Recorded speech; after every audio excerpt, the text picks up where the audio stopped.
Right. Buka Alkitab kita sama-sama. Hari ini kita melanjutkan pembahasan kita tentang 33 tugas gereja di akhir zaman. Dan salah satu tugas yang cukup penting yang harus kita mengerti adalah memelihara diri. Banyak orang melupakan ini. Bahkan banyak orang menyerang ini, apa maksudnya? Anak Tuhan harus memelihara diri, tugas gereja di akhir zaman memelihara diri, apa maknanya?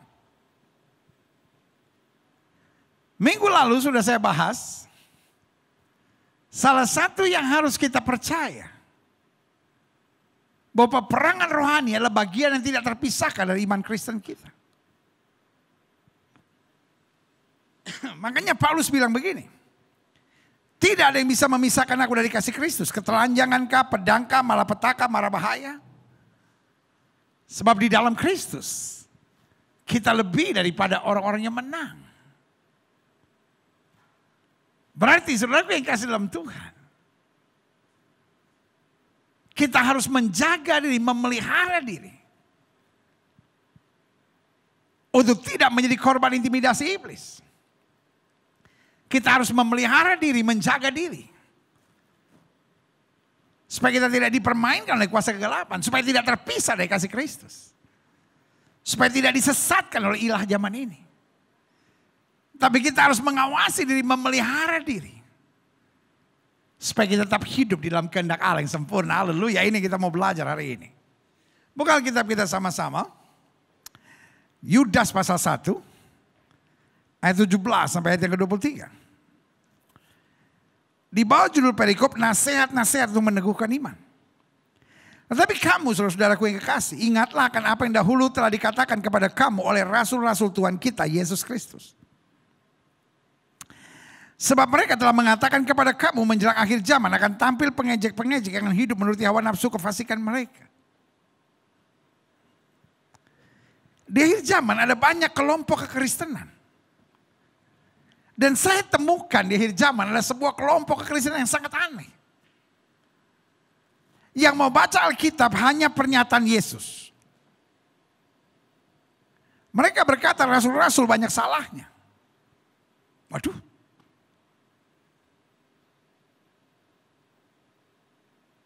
Sebagian pernyataan Rasul Paulus nggak betul.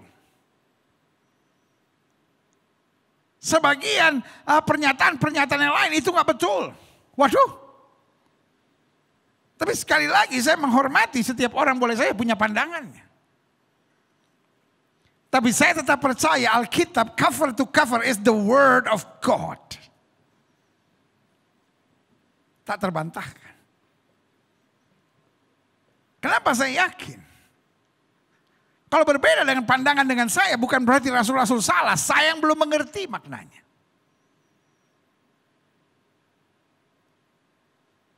Kenapa? Karena seringkali saya coba pahami rasul-rasul dengan cara pandang saya sendiri.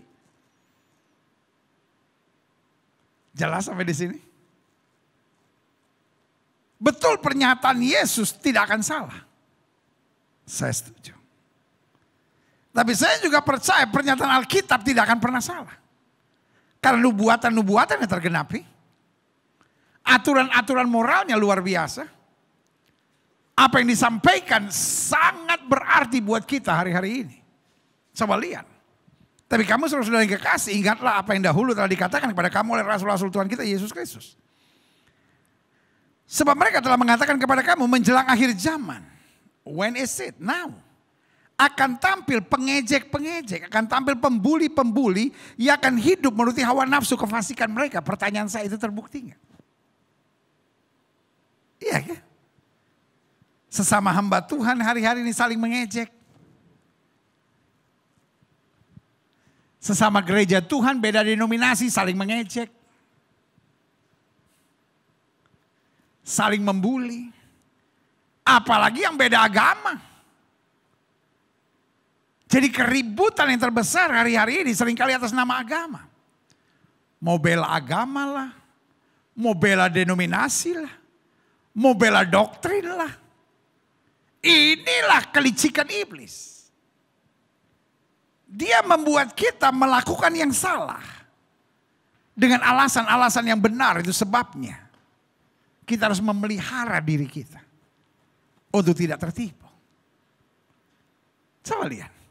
Perpecahan gereja alasannya nggak ada yang untuk kesombongan, nggak ada yang karena tersinggung, nggak ada. Semua alasan perpecahan gereja adalah untuk menyatakan kebenaran. Coba saudara lihat YouTube hari-hari ini.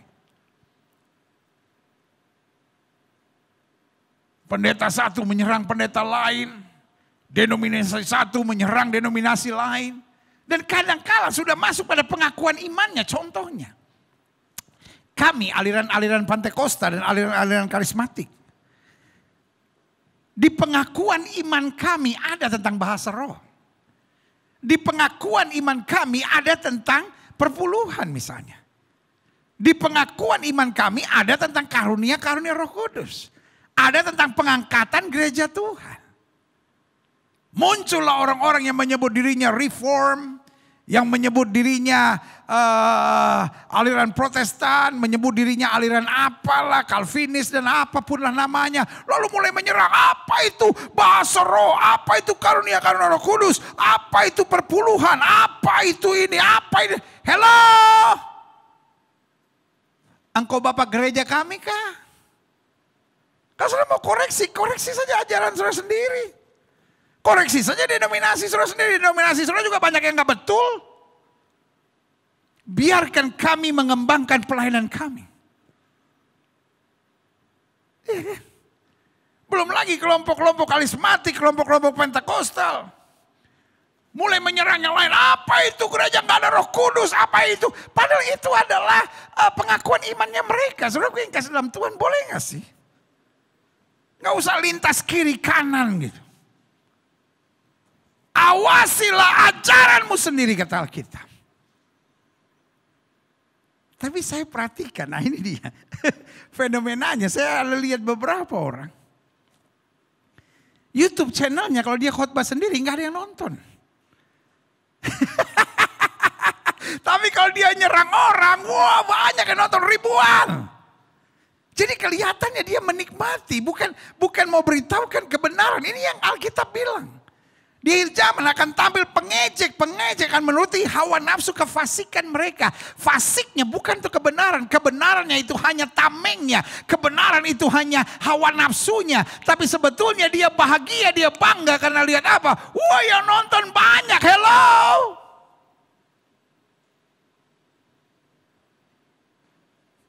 Sungguh memuakkan. Sorry kalau saya ngomong kebenaran. Karena saya jadi hamba Tuhan bukan untuk disukai orang. Saya hamba Tuhan, kontrak mati saya yaitu panggilan Tuhan dalam hidup saya. Kalau karena ini saudara akan marah sama saya, silahkan marah. Tapi saya dengan tegas akan menyatakan. Tindakan seperti itu memuakkan. Khotbahkanlah Injil, khotbahkanlah Kristus. Nggak usah nyerang orang. Ada orang yang bangga banget dia pikir kenabian, berani nyebut nama orang. Itu bukan berani, itu tanda saudara norak, saudara. Itu tanda saudara tidak beretika. Engkau sebut nama orang bukan untuk kebenaran, kau sebut nama orang hanya untuk menaikkan followersmu dan hanya karena engkau tidak ada yang tonton kalau kau khotbah sendiri.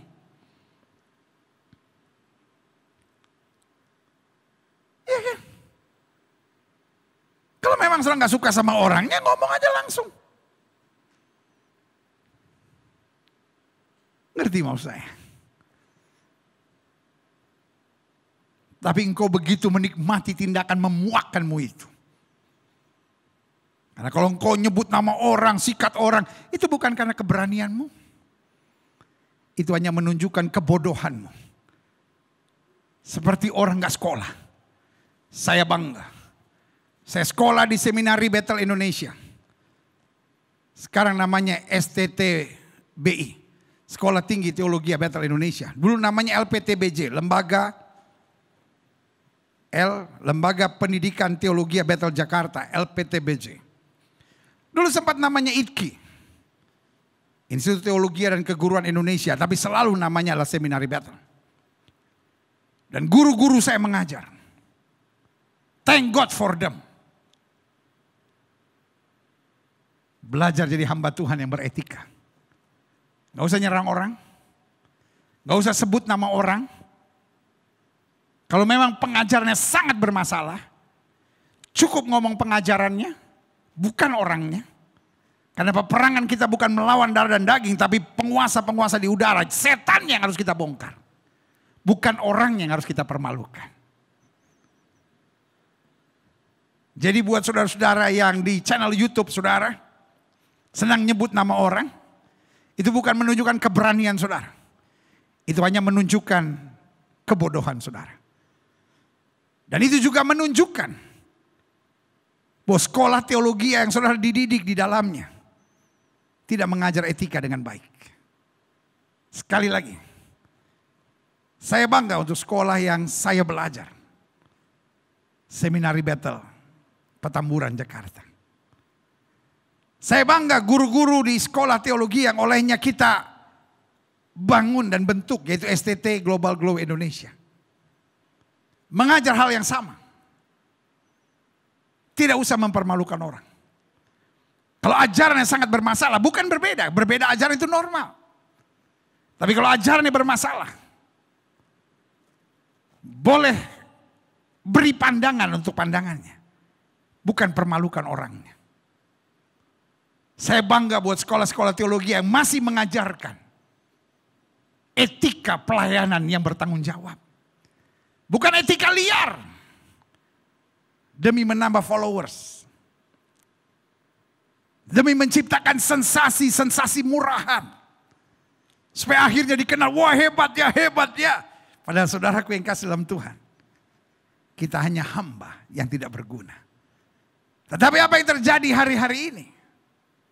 Bukan membuat kita frustasi. Saudara-saudara yang bilang, aduh pendeta kok bingungnya hari-hari ini pendeta saling menyerang, saling menjatuhkan. Aduh denominasi satu menyerang denominasi yang lain. Enggak perlu kecil hati, itu menunjukkan firman Tuhan itu benar dan luar biasa. Karena firman Tuhan bilang akan tampil pengejek-pengejek. Jadi orang yang kerjaannya hanya mengejek hamba Tuhan lain, mengejek denominasi lain, mengejek doktrin yang lain. Saudaraku yang kasih dalam Tuhan, saya beri nama. Engkau bagian yang ditulis oleh Yudas pasal 1 ayat yang ke-18. Menjelang akhir zaman akan tampil pengejek-pengejek. Yang akan hidup menurut hawa nafsu kefasikan mereka. Dan jelas ayat yang ke-19, thank God for the Bible. Alkitab selalu punya jawaban untuk segala situasi. Kalau kita nggak banyak gali Alkitab, kita akan kecewa. Kenapa sih hamba-hamba Tuhan sekarang kok di akhir zaman dengan YouTube-nya, dengan channel-channel media sosialnya nyerang sana, nyerang sini. Karena Alkitab sudah ngomong itu akan terjadi. Mereka, kata Alkitab ayat 19, Allah pemecah belah yang dikuasai hanya oleh keinginan-keinginan dunia ini yang hidup tanpa Roh Kudus. Pertanyaan saya, kira-kira ayat 18 sampai 19 ini ngomong tentang apa? Ngomong tentang orang yang belum bertobat? Ngomong tentang penjahat-penjahat dunia? Tidak. Ini ngomong tentang intern kekristenan itu sendiri. Karena kalau penjahat bukan bicara tentang Roh Kudus, tetapi ini bicara tentang apa? Orang-orang percaya yang dikuasai oleh daging dan dunia ini. Jadi kalau sudah lihat gereja satu menyerang gereja lain, pendeta satu menghina, mengejek pendeta yang lain. Kita tahu jawabannya di mana, di firman Tuhan. I'm proud of my Bible. Saya bangga dengan Alkitab yang saya pegang. Karena itu, ada banyak channel yang menyerang. Pendeta Gilbert begini, pendeta Gilbert begini. Biarin aja, saya nggak akan pernah nyerang balik.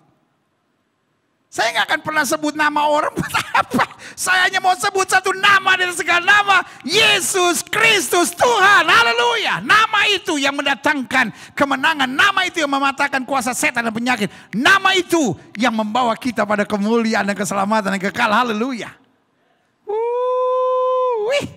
Karena ayat ini bilang mereka adalah pemecah belah yang dikuasai hanya oleh keinginan-keinginan dunia ini dan yang hidup tanpa Roh Kudus. Ya dari sini jelas bahwa pengejek-pengejek ini bukan dari luar, tetapi dari dalam sendiri. Kita lihat selanjutnya. Akan tetapi kamu, saudara-saudara yang kekasih, Di saat seperti itu jangan balas. Di saat seperti itu jangan emosi, jangan sakit hati, jangan kecewa, jangan lemah iman. Karena itu kehendak iblis. Iblis memang pakai mereka tujuannya untuk menggoncangkan tubuh Kristus supaya tubuh Kristus akhirnya tercerai-berai. Tetapi kamu yang dipenuhi Roh Kudus, yang ngerti kebenaran, yang bergaul dengan firman Tuhan. Saudara-saudaraku yang kasih, bangunlah dirimu sendiri di atas imanmu yang paling suci dan berdoalah dalam Roh Kudus. Ada orang-orang yang akan menyerang bahasa roh, ada orang-orang yang akan menyerang lahir baru, ada orang-orang yang menyerang karunia-karunia roh, tetapi tugas kita bukan pusing sama itu, tugas kita bukan membela diri, tugas kita bukan membuat program lain untuk menyerang mereka dan akhirnya menjadi sama dengan mereka, tapi bangunlah dirimu sendiri di atas dasar imanmu yang paling suci dan berdoalah dalam Roh Kudus. Ayat 21 ditekankan lagi, pelihara dirimu demikian dalam kasih Allah. Sambil menantikan rahmat Tuhan kita Yesus Kristus untuk hidup yang kekal. Jadi tugas kita bukan menanggapi mereka. Tugas kita bukan fokus pada itu. Tugas kita bukan sakit hati dengan penghinaan-penghinaan, ejekan-ejekan, bulian-bulian. Tapi tugas kita mengizinkan kuasa Roh Kudus makin mengambil alih hidup kita. Karena kita tahu kebenaran firman di akhir zaman makin nyata. Makanya ayat 21 ditekankan sekali lagi, peliharalah dirimu demikian. Yang setuju sama saya, taruh dalam pikiran saudara. Saya harus memelihara diri. Setelah itu kita ucapkan bersama-sama, saya harus pelihara diri saya. Amin. Ayo ketik di live chat saudara, di kolom komen saudara, saya harus pelihara diri. Karena itu firman Tuhan, pelihara dirimu demikian dalam kasih Allah. Supaya kita tetap mengasihi, mengampuni, melakukan perintah Tuhan. Sambil menantikan rahmat Tuhan kita Yesus Kristus. Berjaga diri, jangan sampai kata Alkitab, jangan sampai aku memberitakan Injil tapi aku ditolak. Klik. Selanjutnya. Ayat 27. Ayat 22 maksud saya. Tunjukkanlah belas kasihan kepada mereka yang ragu-ragu. Iya kan? Orang yang gak sungguh-sungguh dalam kebenaran. Orang yang kerjaannya cuma lihat masalah. Kalau lihat gereja lain lihat kekurangannya. Lihat pendeta lain lihat kekurangannya. Ya kan? Dari khotbah pendeta yang 1 jam misalnya atau 45 menit. Ada 40 hal atau ada 40 menit hal-hal yang membangun buat dia gak penting. Tapi ada 3 menit, 4 menit yang bisa jadi polemik. Wah, bahagia betul. Kenapa? Karena dia dapat program alasan untuk menyerang, menjatuhkan siapa tahu. Yang nonton saya cukup banyak. Saya sangat miris dengan fenomena ini. I love them all. Kadang-kala secara daging saya emosi, ini kok nama saya disebut-sebut, kenapa sih? Tapi pas saya lihat, ya ampun kesian juga sih kalau dia khotbah sendiri yang nonton 300, 600, 1000 gitu ya kan. Tapi kalau dia sebut nama saya, wah bisa 7.000, 15.000, ya udahlah beramal sajalah. Iya kan? Nah makanya lihat, tunjukkan belas kasihan kepada mereka yang ragu-ragu. Sama dirinya aja mereka gak yakin, sama khotbahnya mereka gak yakin. Karena itu harus pakai nama orang. Loh kalau kita yakin sama khotbah kita sendiri, ya khotbahkan aja firman Tuhan. Terus saudara tuh ngomongin pendeta, terus lu tuh siapa? Mahkamah Agung Kristen. Siapa? Siapa yang ngangkat saudara jadi hakim di atas segala hakim? Terus kita mesti dengerin saudara gitu, bahwa yang paling baik adalah saudara. Enggak juga lah. Kita tahu kok kalau sesat.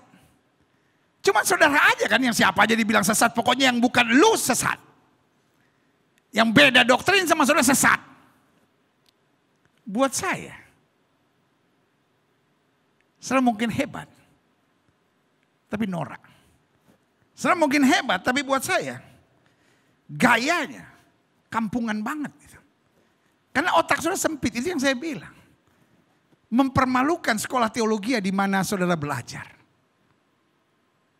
Itu hanya menunjukkan sekolah teologi saudara tidak mengajarkan etika yang baik. Atau mungkin sekolah teologi hanya mengajarkan yang baik, cuman saudaranya aja. Yang tak miring-miring kata orang. Tak miring-miring saudara. Karena Alkitab ajarkan tunjukkan belas kasihan kepada mereka yang ragu-ragu. Dia seperti gak yakin kalau dia khotbahkan Kristus akan ada banyak yang dengar. Dia gak yakin kalau dia khotbahkan firman ada banyak yang menerimanya. Dia lebih yakin kalau dia nyerang orang, dia menjatuhkan gereja lain, hamba Tuhan lain, doktrin lain yang berbeda sama dia. Oh, di situ baru dia dikagumi. Sensasi murahan. Sekali lagi saya bilang, sangat memuakkan. Karena pesan firman Tuhan buat kita. Selamatkan mereka dengan jalan merampas mereka dari api. Artinya tugas kita memenangkan jiwa. Ada begitu banyak yang sedang berjalan menuju neraka. Sementara gereja sedang sibuk membanding-bandingkan doktrin mana yang paling baik. Aliran mana yang paling bagus. Gereja mana yang paling benar. Hamba Tuhan siapa yang paling terkenal. Hamba Tuhan siapa yang paling berkenan kepada Tuhan. Kita gak punya waktu untuk berdebat. Ini waktunya kita selamatkan mereka dengan jalan melampas mereka dari api. Tunjukkanlah belas kasihan yang disertai ketakutan pada orang-orang lain juga. Saling berbagi, saling membantu. Kita bersyukur. Gereja kita, Gereja Bethel Indonesia Global Fellowship Center. Tidak terpanggil untuk adu debat dimanapun. Tapi gereja kita terpanggil untuk memenangkan jiwa. Kita bersyukur dari awal pandemi sampai sekarang setiap hari. Kita masih bagi makanan. Kita masih mengulurkan tangan. Betul, we cannot do all. Kita nggak bisa buat semuanya. Tapi at least we do the best that we could. Kita buat yang terbaik yang kita bisa buat. Thank God untuk setiap jemaat. Thank God kerjasama kita dengan tim kamu hebat. Yang terus berbuat sesuatu. Saya bersyukur. Sampai hari ini. Semua bisa jadi. Yang pertama karena Tuhan Yesus. Yang kedua karena tim pelayanan yang hebat. Dan yang ketiga, karena jemaat Tuhan diberikan hati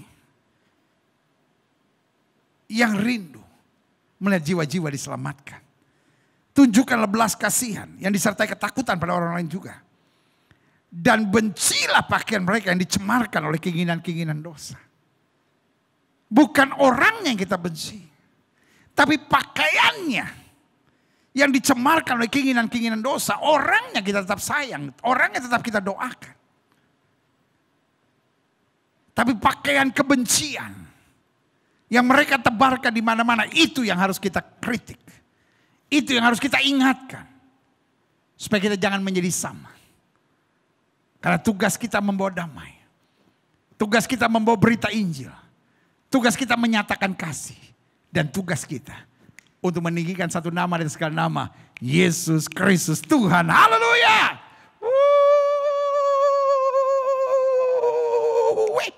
Amin. Kita lihat selanjutnya. Klik. 2 Korintus 7 ayat 1. Saudara-saudaraku yang kekasih. Karena kita sekarang memiliki janji-janji itu. Sama-sama bilang sama saya hidup karena janji Tuhan. Janji manusia banyak melesetnya bos. Janji manusia banyak mengecewakannya bos. Kalau saudara hidup hanya berpegang pada janji manusia, saya mau bilang hidup ini penuh dengan air mata. Masa nggak cukup kekecewaan yang sudah kita jalani karena terlalu berharap sama janji manusia. Janji manusia bisa meleset, dan kalau manusia meleset pada janjinya bukan karena dia jahat, tapi kalau manusia meleset pada janjinya karena dia terbatas dan tidak maha kuasa. Tetapi kalau kita berpegang pada janji Tuhan, langit dan bumi boleh lenyap, firman Allah tinggal tetap. Haleluya. Yes. Sama-sama bilang saya pegang janji Tuhan. Dengar, saudara-saudaraku yang kekasih. Karena kita sekarang memiliki janji-janji itu, marilah kita menyucikan diri kita dari semua pencemaran jasmani dan rohani. Artinya we will be serious with God. Ini waktunya untuk kita serius dengan Tuhan. Bebaskan diri kita dari semua pencemaran jasmani dan rohani. Dan dengan demikian menyempurnakan kekudusan kita dalam takut akan Allah. Ini yang saya bilang, pelihara diri. Memelihara diri berarti melepaskan diri dari pencemaran jasmani dan rohani. Menyucikan diri kita dan menyempurnakan kekudusan kita dalam takut akan Tuhan. Saudara-saudara yang sakit hati, Karena ada orang berjanji lalu meleset. Mungkin orang itu adalah suamimu, mungkin orang itu adalah istrimu. Mungkin orang itu adalah orang tuamu. Ini yang pahit ini. Mungkin orang itu adalah mantan lu. Sekali lagi. Kalau orang berjanji dan tidak menepati, itu bukan tanda bahwa dia jahat. Ada juga sih yang gak benar. Tapi itu hanya tanda bahwa mereka terbatas. Tapi kalau Tuhan berjanji, janjinya ya dan amin dalam hidup kita. Haleluya. Klik. Saya catat di sini. Pada dasarnya Tuhan mau kita memelihara diri kita. Karena itu salah satu tugas gereja di akhir zaman, memelihara diri. Bagaimana kita bisa pelihara kawanan domba yang Tuhan perintahkan buat kita kalau kita nggak bisa memelihara diri? Ngerti nggak mau saya? Bagaimana saya bisa mengajar orang untuk kuat sementara saya tidak bisa menguatkan diri saya? Bagaimana saya bisa memerintahkan orang, mendorong orang untuk rajin sementara saya malas? Jadi saya harus pelihara diri supaya saya bisa memelihara kawanan domba yang Tuhan percayakan. Jadi pada dasarnya Tuhan mau kita memelihara diri kita. Saya catat di sini beberapa hal. Yang pertama, pelihara dalam hal apa? Agar kita semakin bertumbuh dan menjadi dewasa dalam iman serta dalam kehidupan. Berkali-kali Yesus dalam pelayanan berkata, besar imanmu jadi kepadamu seperti yang kau percaya. Makanya salah satu doa murid-murid adalah tambahkan iman kami. Yesus bilang iman sebesar biji sesawi.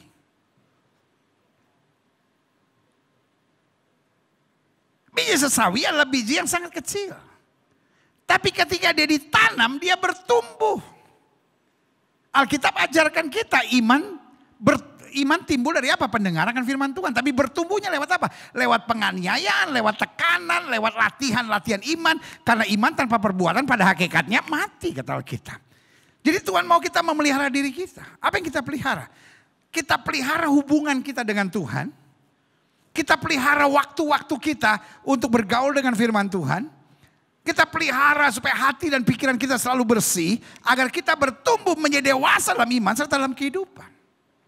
Sorry untuk bilang ini. Ada banyak orang gak maju-maju karena sifatnya kekanak-kanakan. Bu, suamimu ganteng bu. Suamimu anak orang kaya bu. Tapi sifatnya kekanak-kanakan bu. Pertanyaan saya, makan hati gak bu? Mungkin ibu menatap saya, aduh pendeta bukan cuma makan hati, jantung, paru-paru, liver, ginjal semuanya. Ini kalau di ronsen kosong. Pak, istrimu cantik pak, pintar masak pak.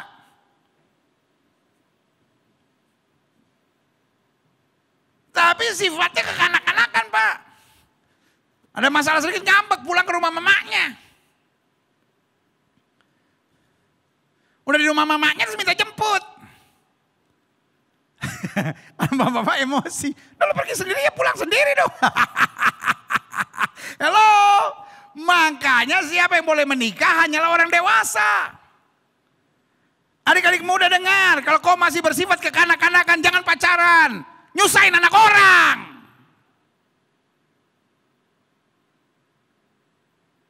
Karena pacaran adalah masa persiapan untuk menuju pernikahan.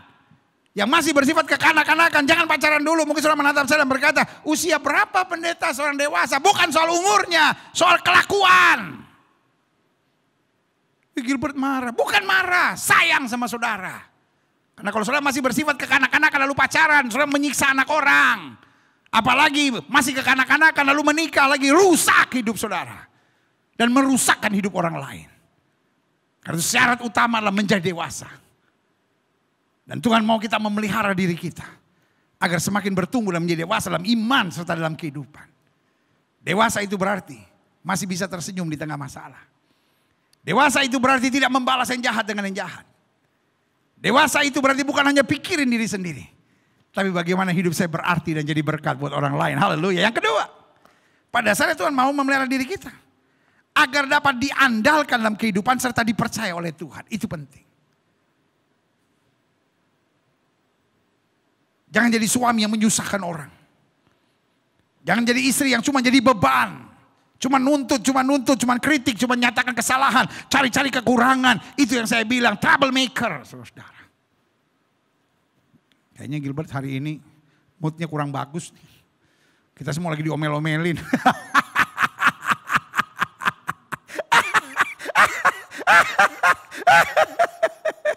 Bukan saya omelin. Saya mau lihat sudah maju, saya mau lihat sudah diberkati, saya mau lihat sudah mengalami kemuliaan Tuhan yang luar biasa. I am your pastor. Masa pandemi ini berat buat saya sebagai gembala. Kan kalau bukan masa pandemi kan kita ada cell group lah, ada ibadah 3 minggu lah, ada pelayanan doa lah, ada Bible class lah. Kan masih banyak hal yang kita bisa belajar. Tapi kan sekarang kumpul aja nggak boleh. Jadi karena itu saya mesti pastikan ibadah minggu di mana saya melayani. Saya harus pastikan beri makan yang tepat buat jemaat yang olehnya Tuhan percayakan saya gembalakan. Karena ini bukan urusan saya sama saudara. Ini urusan saya sama Sang Gembala Agung. Ketika Tuhan panggil saya, Gilbert. Siap Tuhan. Ngajar apa? Ya bikin mereka senang aja Tuhan supaya yang nonton saya banyak. Dilempar gua di api. Gak apa-apa yang nonton saya sedikit. Gak apa-apa yang ikut ibadah dalam lawatan Allah bersama Gereja Petra Indonesia Global Fellowship Center sedikit. Gak apa-apa. Tapi yang penting adalah orang-orang yang mau dengar firman Tuhan, mau dengar kebenaran. Artinya kalau ada yang lucu tertawa silahkan. Tapi kalau ada yang keras dan menyakitkan, jangan pindah channel. Itu namanya dewasa.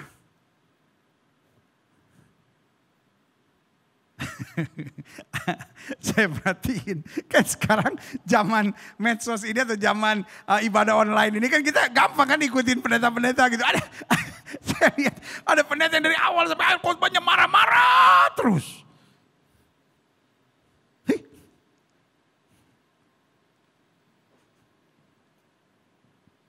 Kita dengar khotbah dia, kita yang naik darahnya saudara-saudara.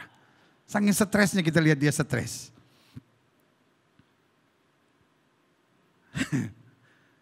Gereja kita betul. Ada yang menghina saya, menyerang saya dan berkata, Gilbert khotbah cuma lucu-lucu, biarin. Buat saya adalah saya. Ada kalanya saya khotbah sesuatu yang lucu karena memang life is so fun for me. Tapi life is also tough and serious for me. Justru saya tertawa. Karena memang hidup ini sangat serius. Justru saya bersuka cita karena memang life is tough. Justru ibadah-ibadah kita adalah ibadah yang penuh dengan sukacita. Kenapa? Karena kita tahu hidup ini keras. Dan karena keras kita harus menghadapinya dengan iman dan sukacita kepada Tuhan. Tapi hari ini perlu saya tekankan. Tuhan mau kita memelihara diri kita agar kita dapat diandalkan. Jangan nyusahin orang. Jangan jadi beban. Jangan hidup cuma cari kekurangan, kritik orang, jatuhin orang. Tapi hidup ini harus memberi semangat, memberi kekuatan. Sehingga hidupmu dapat diandalkan. Tapi pada saat yang bersamaan bukan hanya diandalkan tapi bisa dipercaya oleh Tuhan. Karena Alkitab bilang kalau kita setia dalam perkara kecil. Kita akan dipercaya Tuhan, diberkati Tuhan dalam perkara yang lebih besar. Agar Tuhan percayakan kepada kita karunia-karunia. Tuhan percayakan kepada kita berkat, kelimpahan, kesuksesan. Tetapi kita tidak menjadi sombong. Kita nggak pakai untuk kebanggaan diri kita, tapi kita kembali pakai untuk perluasan kerajaan Allah untuk memenangkan jiwa bagi kerajaan Tuhan. Itu namanya bisa dipercaya. Ada orang-orang sukses sedikit selingkuh. Ada orang-orang sukses sedikit belagu, kepala batu, sombong. Ada orang-orang punya pangkat kedudukan, lupa Tuhan, lupa bersyukur, lupa keluarga. Tapi biarlah hari ini kita menjadi orang yang dapat diandalkan. Dimanapun kita ada kita bawa damai. Dimanapun kita ada kita melayani. Dimanapun kita ada kita memuliakan Kristus. Tapi pada saat yang bersamaan bisa dipercaya Tuhan. Untuk menjadi alat keselamatan bagi banyak orang. Yang ketiga. Tuhan mau kita memelihara diri kita. Agar kita selalu dapat menjadi saksi Tuhan. dan mencerminkan kemuliaannya. Wih, Alkitab bilang kamu adalah surat Kristus yang terbuka yang dapat dibaca oleh semua orang. Sama-sama bilang saya surat Kristus. Ayo, come on. Ayo, sama-sama bilang saya surat Kristus. Ayo, sama-sama bilang saya surat Kristus. Ketik di live chat saudara, saya surat Kristus. Supaya saudara remember. Kalau saudara udah deklarasikan gitu, saudara akan terus ingat. Kan saya surat Kristus, saya gak boleh bikin malu nama Yesus. Kalau kita yang sudah percaya, mau tahu banyak tentang Yesus, kita hidup dengan doa dan kita hidup dengan firman. Kita bergaul dengan Tuhan. Tapi orang dunia yang belum percaya, belum mengenal Kristus, kalau dia mau tahu banyak tentang Kristus, dia harus lihat hidup kita. Amin. Itulah artinya surat Kristus. Kita selalu dapat menjadi saksi Tuhan. Dan mencerminkan kemuliaannya. Pertanyaannya, orang kalau lihat saudara, lihat Yesus? Atau orang kalau lihat saudara, lihat kebencian? Orang kalau lihat saudara, lihat kasih? Apa orang kalau lihat saudara, lihat amukan emosi yang terus menerus? Orang kalau melihat saudara, melihat Kristus, atau melihat kesombongan dan keangkuhan? Biarlah kita memancarkan kemuliaan Tuhan. Selanjutnya pada dasarnya Tuhan mau kita memelihara diri kita. Agar kita tidak hidup dalam kemunafikan. Apa itu munafik? Dalam dan luarnya beda. Luarnya beribadah, haleluya, shalom. Tapi dalamnya penuh dengan kebencian, penuh dengan kepahitan, penuh dengan persaingan, penuh dengan hawa nafsu daging. Berkali-kali Yesus bilang apa? Celakalah hai kamu yang munafik. Dan saudaraku yang kasih dalam Tuhan. Kalau saya baca dan pelajari Alkitab. Munafik bukan hanya milik dari orang yang tidak percaya. Tapi justru munafik yang paling banyak di antara orang yang sudah percaya. Yesus tidak pernah bilang sama wanita yang tetangga berbuat zina, kamu munafik. Yesus tidak pernah bilang sama pemungut cukai, kamu munafik. Tapi Yesus berkali-kali bilang ini sama siapa? Sama ahli-ahli Taurat. Orang-orang Farisi. Celakalah kamu yang munafik. Kamu seperti kuburan. Luar kamu terlabur putih bersih. Dalam kamu penuh dengan tulang belulang yang busuk. I love you all. Saya mengerti. Sebagian besar saudara bukan baru hari ini pertama kali menerima firman Tuhan. Saya mengerti saudara-saudara adalah orang-orang yang sudah banyak bergaul dengan firman Tuhan. Bisa disebut sebagai orang yang sudah bertobat. Untuk itu kalimat saya buat saudara sederhana, jangan munafik. Munafik artinya dalam dan luarnya beda. Tulus artinya yang dari dalam terpancar keluar. Tapi munafik artinya yang di luar dibagus-bagusin untuk menutupi kebusukan dan kebobrokan yang ada di dalam. Munafik juga berarti mencari pembenaran-pembenaran ayat. Untuk kesalahan-kesalahan yang kita buat. Munafik artinya saya menjatuhkan orang supaya saya kelihatan lebih baik. Ini yang saya selalu bilang. Ada orang-orang yang berdoa, Tuhan, saya ingin berat badan saya turun. Dan kalau saya belum bisa kurus, bikin teman-teman saya semua lebih gemuk supaya saya tetap kelihatan lebih kurus. Aneh-aneh saudara. Ini bahayanya. Orang-orang munafik senang menjatuhkan orang lain.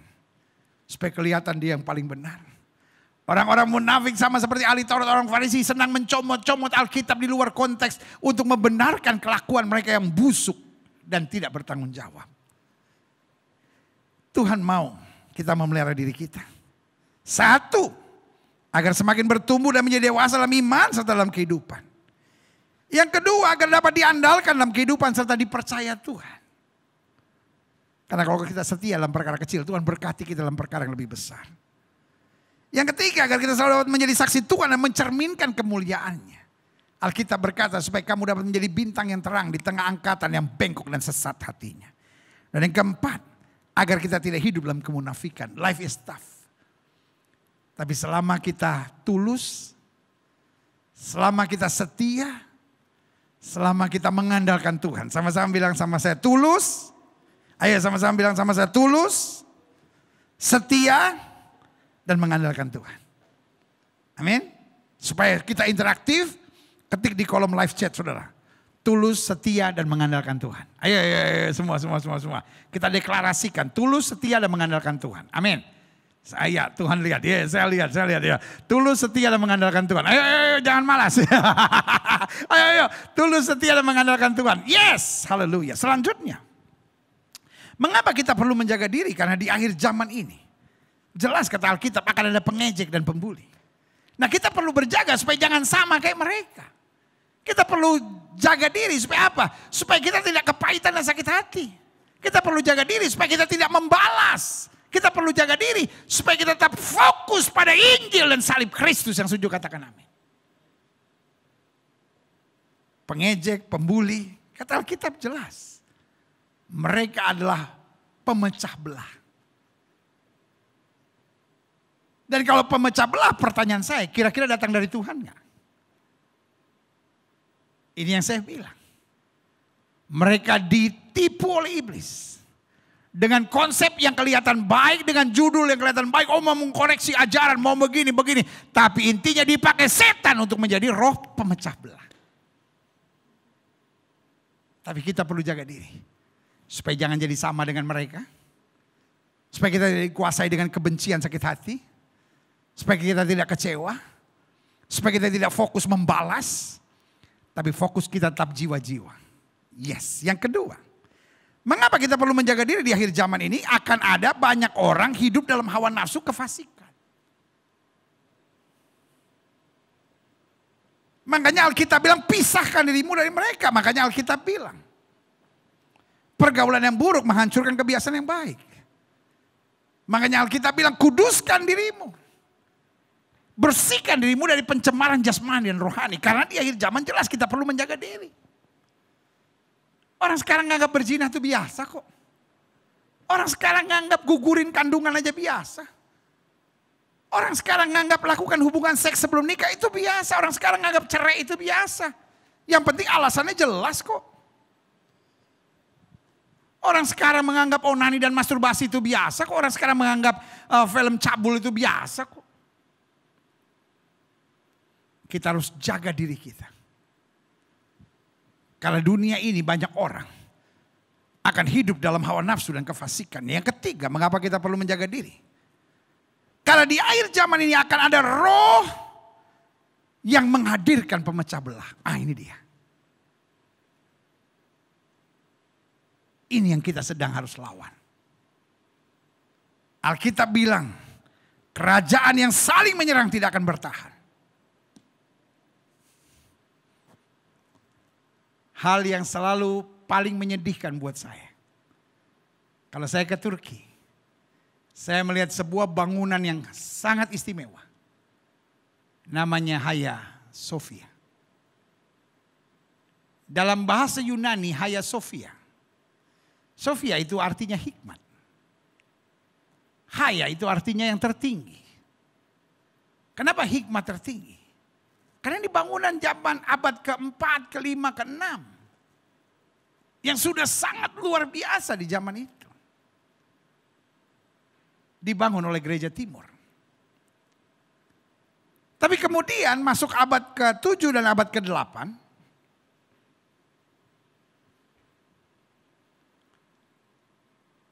Hagia Sophia. Di satu sisi menjadi perebutan. Antara gereja timur ortodoks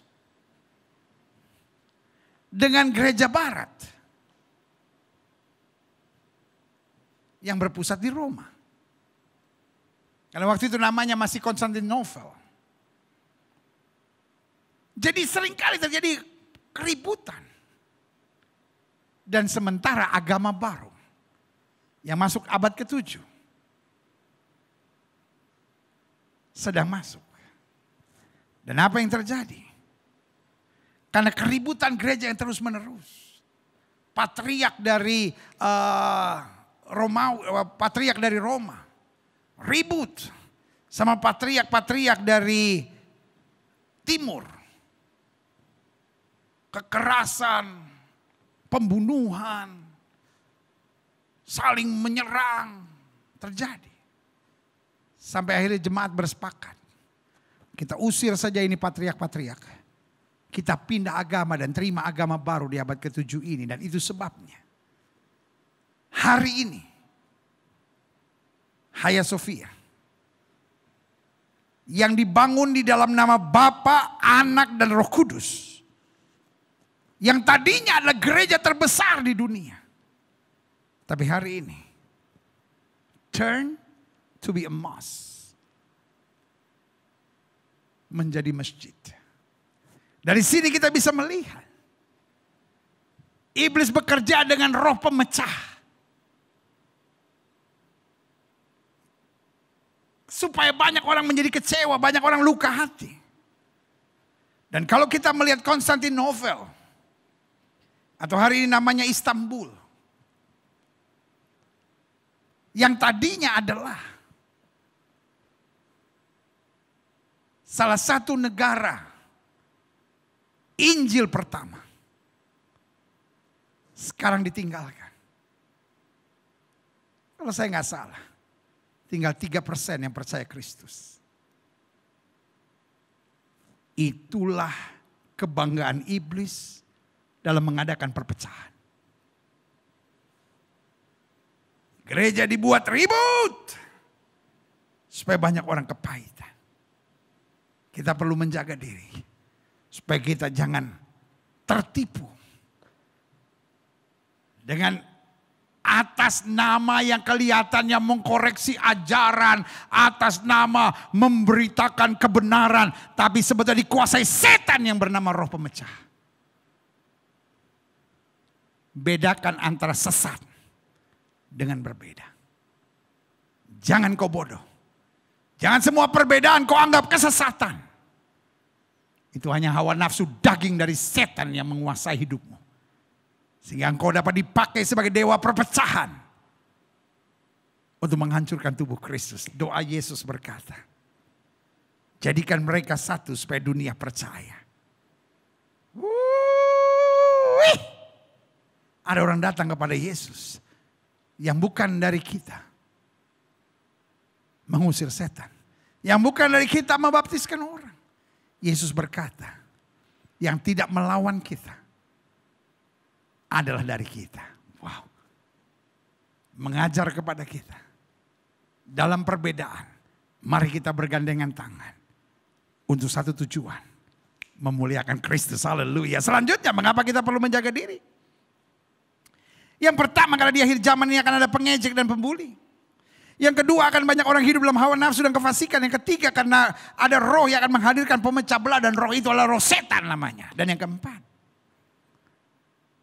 Kalau di akhir zaman ini akan ada orang-orang dikendalikan oleh keinginan-keinginan duniawi dan tidak pada Roh Kudus.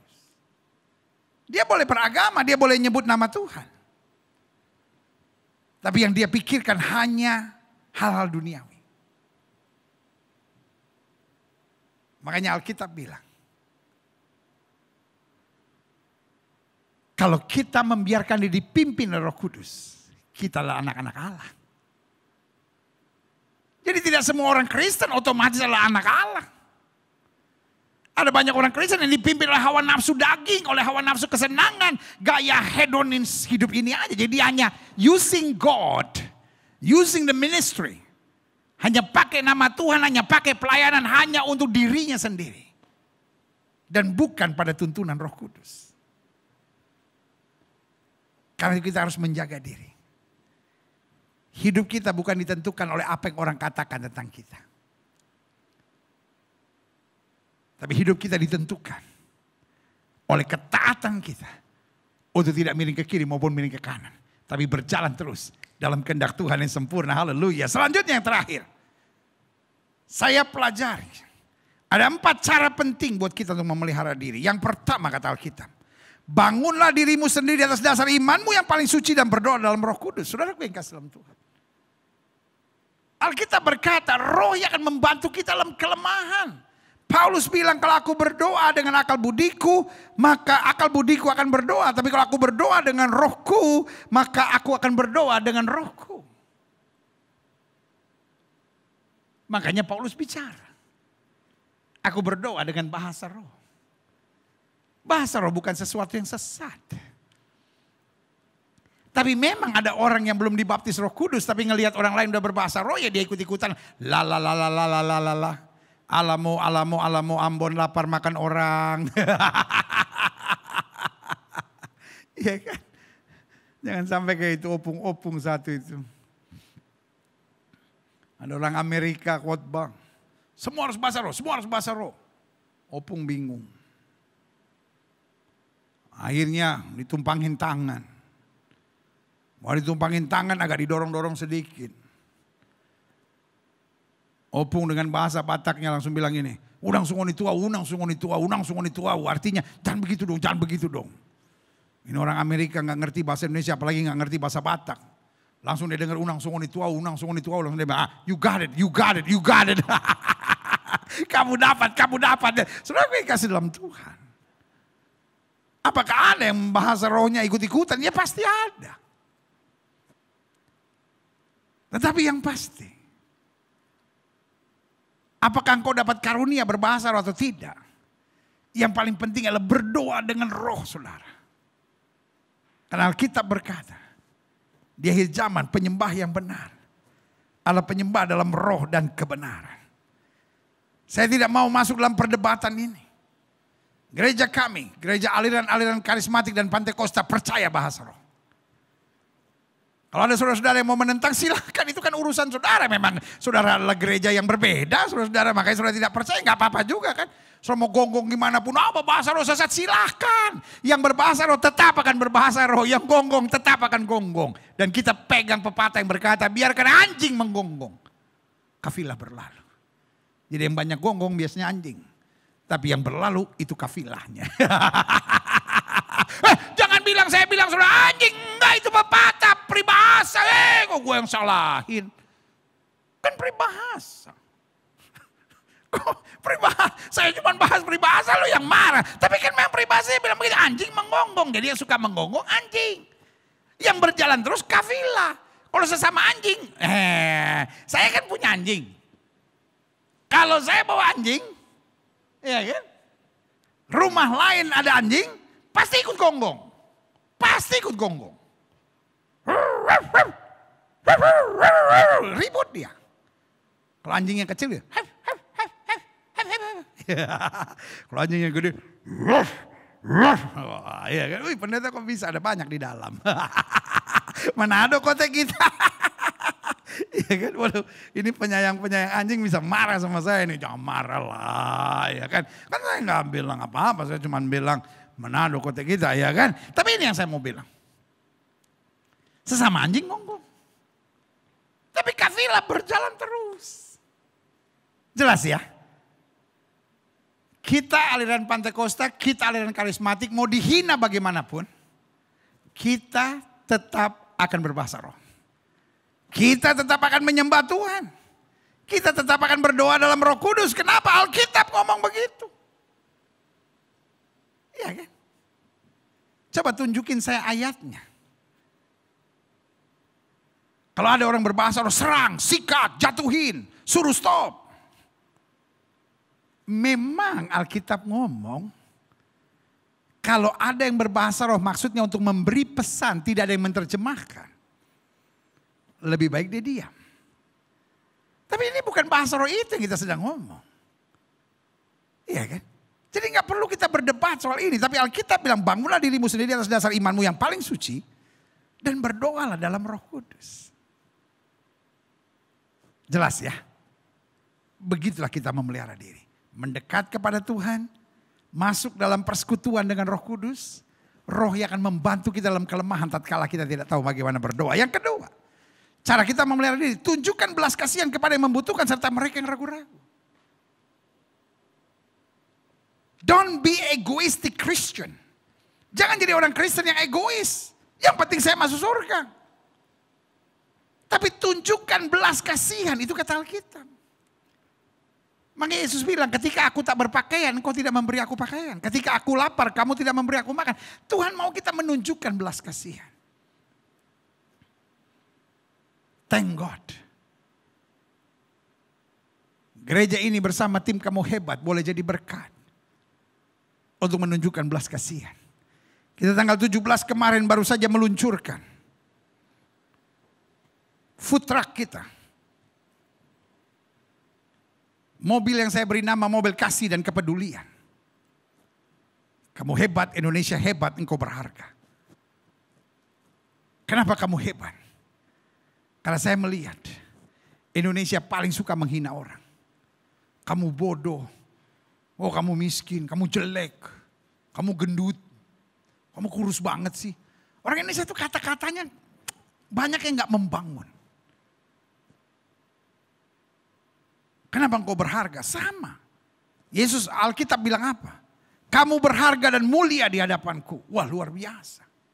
Kenapa Indonesia hebat? Karena kita berdoa dan kita percaya ada berkat Tuhan. Makanya food truck kita atau mobil kasih kepedulian kita yang setiap hari direncanakan akan selalu membawa 1.000 sampai 2.000 paket makanan.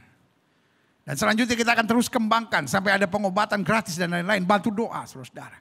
Karena saya mengerti firman Tuhan, cara kita memelihara diri sebagai orang percaya bukan sibuk melihat masalah, persoalan gak akan selesai-selesai. Tapi kita yang pertama bangun diri sendiri atas dasar iman yang paling suci dan berdoa dengan Roh Kudus. Yang kedua, tunjukkan belas kasihan kepada yang membutuhkan serta mereka yang ragu-ragu di akhir zaman. Tugas kita menabur. Kita menabur bukan supaya orang masuk Kristen, tapi kita menabur supaya kasih Kristus nyata kepada setiap orang. Amin. Yang ketiga, cara kita memelihara diri. Berjuang terus untuk selamatkan mereka dengan jalan merampas mereka dari api, kata Alkitab. If you have really the love of Christ, kalau engkau sungguh-sungguh punya kasih Kristus, engkau tidak tahan melihat orang menuju neraka. Alkitab jelas bilang, Yesus sendiri yang ngomong, akulah jalan kebenaran hidup, tidak ada seorang pun sampai kepada Bapa jika tidak melalui aku. Kalau orang menuju neraka, lalu kita tidak memberi nasihat, kata Alkitab, darahnya akan tertanggungan kepada kamu. Tapi kalau kita sudah mengabarkan Injil, mereka menolaknya, lalu itu hak mereka. Amin. Ini waktunya. Gereja Tuhan bukan fokus pada masalah. Gereja Tuhan bukan fokus saling menyerang. Tapi gereja Tuhan fokus mengabarkan Injil, menyelamatkan jiwa, menyatakan kasih, dan berbuat yang terbaik untuk keselamatan jiwa-jiwa. Folks, kita gak punya banyak waktu. Tapi yang kita tahu orang banyak sedang menuju pada neraka. Mari kita punya hati untuk selamatkan mereka dari neraka berapapun harganya. Apapun harus yang kita korbankan. Karena tugas kita pergi beritakan Injil kepada setiap makhluk. Yang keempat, yang terakhir, saya undang pemain musik maju ke depan. Cara kita memelihara diri. Jadi ingat ya, bangun dirimu sendiri atas dasar imanmu yang paling suci dan berdoa dengan Roh Kudus. Yang kedua, tunjukkan belas kasihan kepada yang membutuhkan serta mereka yang ragu-ragu. Bukan menghina, bukan menjatuhkan, bukan menghakimi, bukan menyerang dan mempermalukan, tapi justru tunjukkan belas kasihan. Yang ketiga, berjuanglah terus untuk selamatkan mereka dengan jalan merampas mereka dari api. Dan yang keempat, kata Alkitab, benci pakaian mereka yang dicemarkan oleh keinginan-keinginan dosa. Artinya apa? Jangan kompromi. Hidup Kristen harus tegas. Sama-sama bilang sama saya harus tegas. Persoalannya ada banyak anak muda kompromi. Banyak pelayan-pelayan Tuhan kompromi. Sambil berkata, ya kan kita masih di dunia. Wajarlah kalau saya khawatir. Saya kan masih di dunia. Wajarlah kalau saya jatuh bangun. No. Roh di dalam kita lebih besar dari roh yang dalam dunia ini. Wajarlah kalau kita tetap tegak. Wajarlah kalau kita berkata tidak pada dosa. Wajarlah kalau kita tetap hidup dalam kesucian. Karena roh yang membangkitkan Kristus dari antara orang mati ada di dalam kita. Tugas gereja di akhir zaman memelihara dirinya agar tak berkenan kepada Kristus. Agar dipersiapkan menjadi mempelai Kristus yang tak bercelah. Dan agar jadi berkat untuk menyatakan kemuliaan Tuhan.